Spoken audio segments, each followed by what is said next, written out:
सोचिए, अगर एक ऐसा अद्भुत शहर हो जो 900 शाही महलों का घर हो, ऐसे महल जो चांदी और क्रिस्टल से बने थे, यहाँ का फर्नीचर तक सोने का हुआ करता था, जहाँ देश विदेश से व्यापार हुआ करता था, बगीचे थे जहाँ हंस और मोर अपनी बोली बोलते थे। भगवत पुराण में ऐसे ही एक अकल्पनीय शहर का वर्णन है जिसे हम द्वारका कहते हैं। द्वारका यानी द्वारों की नगरी, अ city of abundance, a city of happiness, a city of Shri Krishna. यही थी यादवों की राजधानी जो धरती पर उतरा स्वर्ग का अंश थी क्योंकि एक दिन इसे समंदर निगल गया, एक श्राप की वजह से।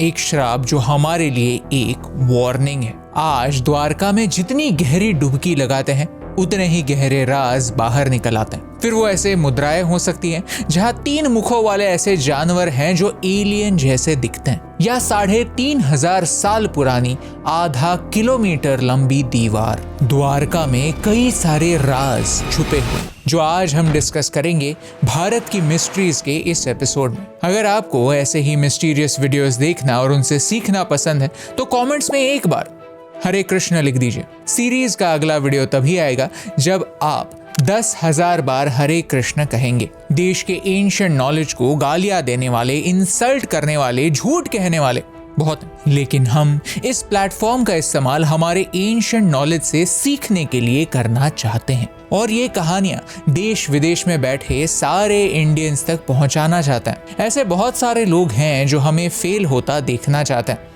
लेकिन अगर आप इस मिशन में हमसे जुड़ना चाहते हैं, हमारा साथ देना चाहते हैं, हमें एनकरेज करना चाहते हैं, तो चैनल को सब्सक्राइब कर दीजिए। क्योंकि आप में से 70% लोग ऐसे हैं जो वीडियोस देखना पसंद तो करते हैं लेकिन किसी वजह से सब्सक्राइब करना भूल गए। ये आपके लिए बस चंद सेकंड्स का काम होगा, लेकिन इससे हमें ऐसे ही मोटिवेशनल वीडियोस बनाने का हौसला मिलता है। तो चलिए इतिहास के पन्ने पलटते हैं। द्वारका का जन्म कैसे हुआ? कंस का वध करने के बाद श्री कृष्ण की कहानी खत्म नहीं हुई। मथुरा अभी भी दुश्मनों से घिरा हुआ था। उन्हीं में से एक था कंस का ससुर राजा जरासंध, जो बार बार मथुरा पर आक्रमण करता था। अपने परिवार को और अपने प्रजा को सुरक्षित रखने के लिए श्री कृष्ण समुद्र के पास आए और उन्होंने ठीक यहाँ पर एक नया शहर बसाया। आज हम देखते हैं कि सिंगापुर जैसे देश जिनके पास लैंड की कमी है वो लैंड रेक्लेमेशन करते हैं, यानी समुद्र के पानी पर नया लैंड बनाते हैं। श्री कृष्ण ने कुछ ऐसे ही किया था। उन्होंने समुद्र देव से कुछ जमीन मांगी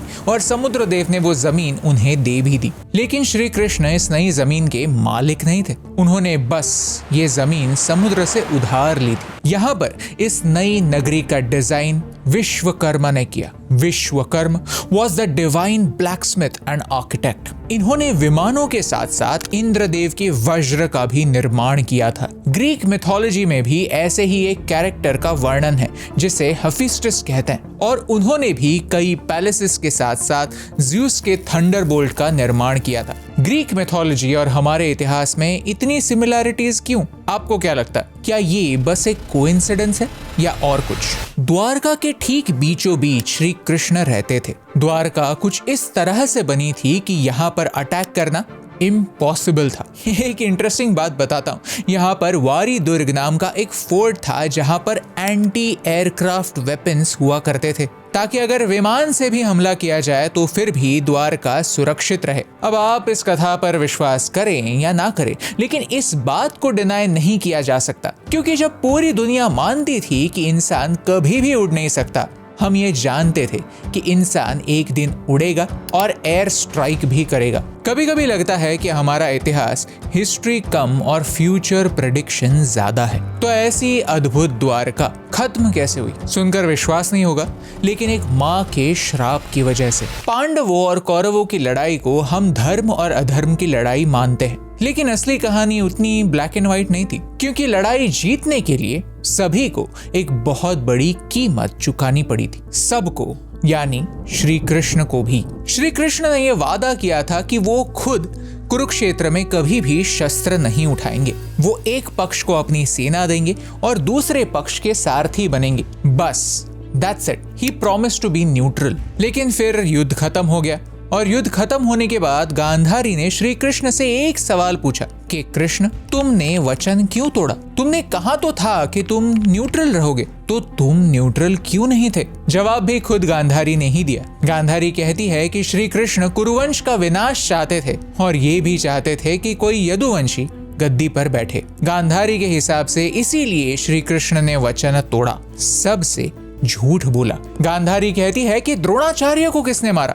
श्री कृष्ण ने। तुमने कभी झूठ न बोलने वाले युधिष्ठिर से बुलवाया कि अश्वत्थामा मर गया ताकि द्रोणाचार्य की लड़ने की इच्छा ही खत्म हो जाए। बल्कि मरा तो अश्वत्थामा एक हाथी था, द्रोणाचार्य का बेटा नहीं। लेकिन तुमने जानबूझकर द्रोणाचार्य को मारा। कर्ण को किसने मारा? श्री कृष्ण ने। तुमने अर्जुन को कहा कि युद्ध के नियमों को तोड़ दो। कर्ण के रथ का पहिया जमीन में धंस चुका था, तब तुमने ही अर्जुन को कहा कि तीर चलाओ। युद्ध नियमों को तोड़कर तुमने जानबूझकर कर्ण को मारा। भीष्म के सामने शिखंडी को तुमने ही खड़ा किया, क्योंकि तुम्हें पता था कि भीष्म किसी भी स्त्री पर शस्त्र नहीं चलाएंगे, और इसी वजह से भीष्म पितामह को तुमने ही मारा। और दुर्योधन, मेरे बेटे को मैंने खुद कहा था कि सारे वस्त्र त्याग कर एक बार मेरे सामने आ जाओ, ताकि मैं मेरी आंखों की पट्टी उतार कर उसे एक बार देख सकूं और उसके पूरे शरीर को एक कवच से, माँ के प्यार से ढक सकूं।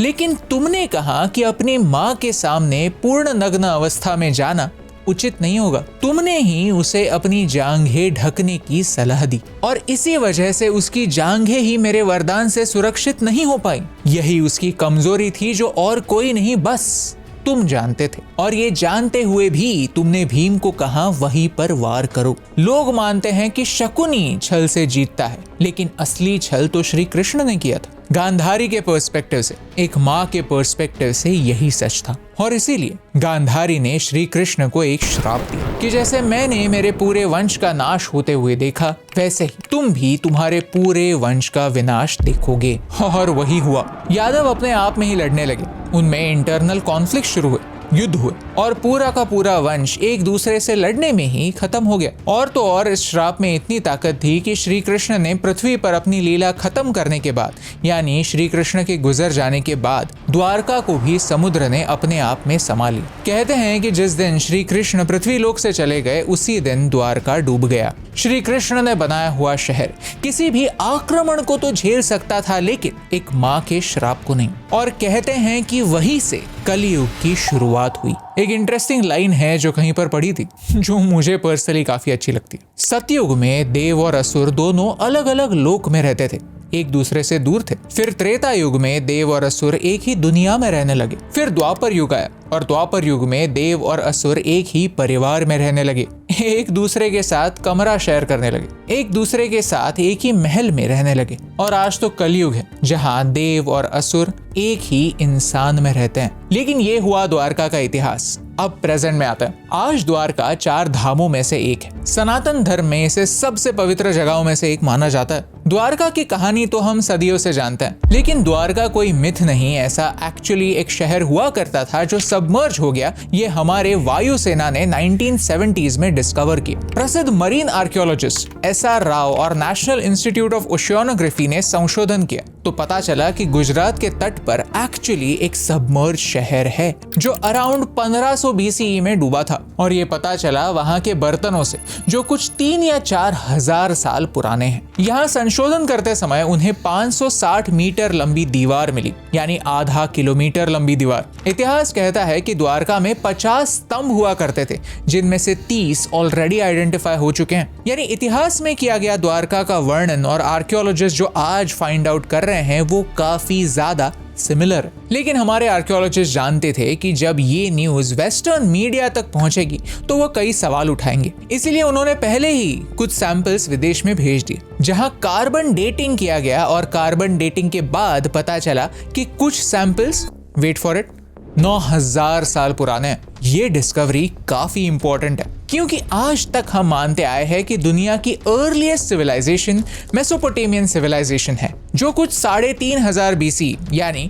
5500 साल पुरानी है। लेकिन द्वारका की डिस्कवरी हमें हर दिन ह्यूमन सिविलाइजेशन के बारे में नई बातें सिखाती है। हमें धीरे धीरे ये डिस्कवर हो रहा है कि ह्यूमन सिविलाइजेशन कितनी पुरानी हो सकती है। यहाँ मुझे एक बात कहनी है कि नॉलेज 3 प्रकार का होता है। पहला होता है नोन नोन्स, यानी वो चीजें जो हमें श्योरली पता है। ये वो साइंटिफिक सिद्धांत हो सकते हैं जो न्यूटन या आइंस्टाइन ने प्रूव किए हैं। फिर आते हैं नोन अननोन्स, जो बातें एग्जिस्ट करती हैं ये तो हमें पता है, लेकिन कैसे ये हम नहीं जानते। जैसे कि ब्लैक होल के अंदर क्या होता है, डार्क मैटर क्या है, डार्क एनर्जी क्या है, एटसेट्रा। लेकिन हाँ, ये बातें एग्जिस्ट करती हैं ये हमें पता है, and that's why they are known unknowns. लेकिन यहाँ पर हम तीसरे प्रकार के नॉलेज की बात कर रहे हैं, जो होता है अननोन अननोन्स, यानी ऐसी बातें जो हमें पता ही नहीं है कि हमें पता नहीं है। कुछ एग्जाम्पल्स के साथ समझाता हूँ। जैसे एक जमाने में माइक्रोस्कोप इन्वेंट होने से पहले हमें पता ही नहीं था कि माइक्रो ऑर्गेनिजम्स हो सकते हैं जो डिजीज कॉज करते हैं। हमें लगता था कि सारे डिसीजेस खराब हवा या खराब पानी से ही होते हैं, but now we know the truth.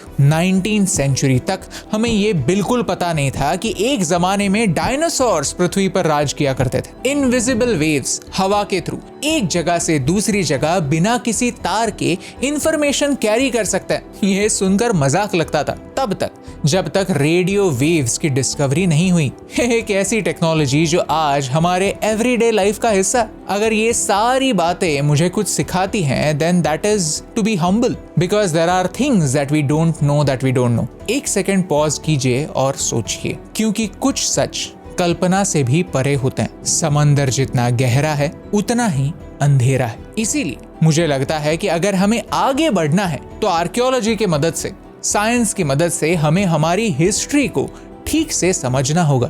हमें हमारे इतिहास को रिवाइव करने की जरूरत है, क्योंकि हमारा इतिहास हिस्ट्री कम और फ्यूचर प्रेडिक्शन ज्यादा है। What do I mean? बताता हूँ। वीडियो के फाइनल चैप्टर की ओर बढ़ते हैं। याद तो है ना कि द्वारका का विनाश एक श्राप की वजह से हुआ था, गांधारी के श्राप की वजह से। गांधारी ने कहा था कि यदुवंश के सारे वंशज एक दूसरे से लड़ेंगे और इसी में पूरे साम्राज्य का विनाश हो जाएगा। किसी का भला नहीं होगा, सबका विनाश होगा। अब लगता है कि ये चेतावनी सिर्फ यदुवंश के लिए नहीं थी, पूरे भारतवर्ष के लिए थी। और भारतवर्ष ही क्यों, शायद पूरी दुनिया के लिए थी। यू सी, हम महाभारत और रामायण को माइथोलॉजी नहीं कहते, ये इतिहास है। क्योंकि मौर्य, गुप्त, मराठा राजाओं ने इसी इतिहास की मदद से, कहानियों की मदद से पॉलिटिक्स सीखा था। ये उनके लिए एजुकेशन था। पॉलिटिक्स का एजुकेशन, वॉर का एजुकेशन, फ्यूचर का एजुकेशन हमें इतिहास से मिलता था। हो सकता है कि आप में से कुछ लोगों को लगे कि ये सारी मनगढ़ंत कहानियां हैं, लेकिन ये तो हर एक को मानना होगा कि इतिहास गवाह है कि जब जब भारत का विनाश हुआ है तब तब वो इसी वजह से हुआ है कि हम एक दूसरे से लड़ने में व्यस्त थे। यही हमारा श्राप है, यही हमारी वार्निंग है, और हमारा एजुकेशन भी यही होना चाहिए। So when you are looking for Dwarka, if you are looking for the monument, look around you. If you are looking for the message, look within। जब द्वारका की कहानी मैंने पढ़ी तो मुझे लगा कि अगर एक माँ के श्राप से स्वयं नारायण नहीं बच पाए तो मैं कौन हूँ, तुम कौन हो? द्वारका की कहानी, द्वारका की मिस्ट्री ने अगर मुझे कुछ सिखाया है तो वो यही है कि हमारे हर कर्म का फल हमें मिलता है। श्री कृष्ण के इंटेंशंस कितने भी नेक क्यों ना हो, किसी ना किसी के पर्सपेक्टिव से वो गलत थे, जिसकी सजा श्री कृष्ण के पूरे वंश को मिली। आपके बुरे कर्मों की सजा या तो आपको मिलती है या फिर आपकी आने वाली पीढ़ी को। यही द्वारका का राज है। क्योंकि अगर श्री कृष्ण गांधारी के गुनहगार थे तो हम भी एक माँ को दिया हुआ वचन तोड़ रहे हैं। बात उसी माँ की हो रही है जिसने अपनी आंखों पर पट्टी बांधकर आज तक हमारे सारे पापों को अनदेखा किया था। बात धरती माँ की हो रही है, बात प्रकृति की हो रही है। कभी कभी समझ नहीं आता कि मैं हंसूं या रोऊं, क्योंकि हम दुनिया की इकलौती सभ्यता है जो नदियों की पूजा करते हैं, और फिर भी दुनिया की सबसे पॉल्यूटेड नदियां भारत में ही। डार्विन ने तो 19th सेंचुरी में डिस्कवर किया और वेस्टर्न दुनिया को बताया कि मानव भी प्रकृति का हिस्सा है,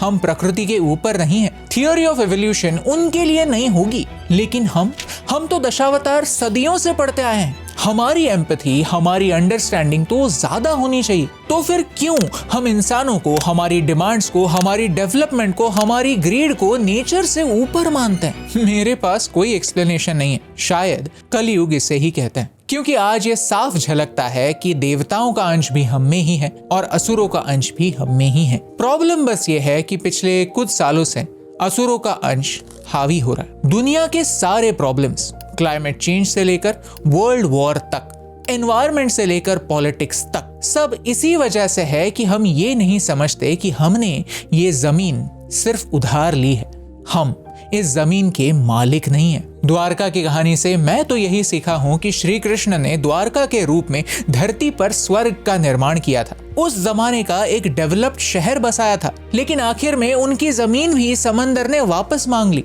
because nothing is permanent, not you, not me, nothing. इस वीडियो की शुरुआत में मैंने कहा था कि द्वारका एक वार्निंग है, शायद वो यही वार्निंग तो नहीं। ये कहानी आपको बताना इंपॉर्टेंट इसीलिए क्योंकि आज वर्ल्ड एनवायरनमेंट डे है। ये धरती हमारी माँ है और हम इसी मिट्टी से बने हुए हैं। जो दुष्कर्म हम आज करेंगे, जितने वादे हम तोड़ेंगे, जीतने के लिए जितना छल हम करेंगे, उसकी सजा या तो हम भुगतेंगे या तो हमारी अगली पीढ़ी। और यही सीख हमें हर जनरेशन तक पहुंचाने की जरूरत है, क्योंकि भगवान हमसे कहानियों में बातें करते हैं और हर कहानी में छुपा होता है एक मैसेज। यही मैसेज हम पूरी दुनिया तक पहुंचाना चाहते हैं। अगर इस मिशन में आप हमारा साथ देना चाहते हैं तो प्लीज इस वीडियो को शेयर कीजिए, क्योंकि हमारे इतिहास के ऐसे ही प्रैक्टिकल लेसन्स पूरी दुनिया तक पहुंचाने से मुझे फर्क पड़ता है।